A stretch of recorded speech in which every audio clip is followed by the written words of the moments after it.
आपण पाहत आहात पुणे मराठी 24 फुरसुंगीहून येणारी मोठी बातमी।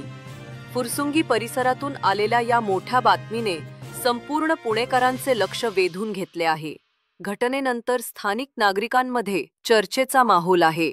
पुणे फुरसुंगीतील हरपळे वस्ती ग्रीन हायवे सोसायटी परिसरात पावसाच्या पाण्यामुळे रस्ता तळ्यात बदलला आहे। जागोजागी खोल खड्डे पडल्याने आणि पाणी साचल्याने नागरिकांना ये-जा करताना मोठ्या अडचणींना सामोरे जावे लागत आहे। स्थानिक महिलांनी सांगितले की अशा खड्ड्यांमधून वाहन चालवणे फार अवघड झाले आहे। विशेषतः महिलांना फार त्रास होतो। नागरिकांचे म्हणणे आहे की ही समस्या अनेक महिन्यांपासून सुरू आहे, मात्र पावसामुळे परिस्थिती अधिकच बिकट झाली आहे। स्थानिकांनी प्रशासनाकडे तातडीने रस्त्याची दुरुस्ती करण्याची मागणी केली आहे, जेणेकरून नागरिकांना दिलासा मिळू शकेल।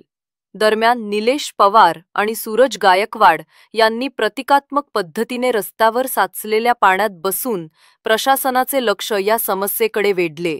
त्यांच्या या कृतीमुळे परिसरातील रस्त्यांची दयनीय अवस्था स्पष्ट झाली आहे। या संदर्भात फुरसुंगी उरुली देवाची नगरपरिषदचे मुख्याधिकारी प्रसाद शिंगटे यांनी सांगितले की रस्त्याच्या दुरुस्तीचा प्रस्ताव तयार करण्यात आला आहे आणि लवकरच काम सुरू होईल।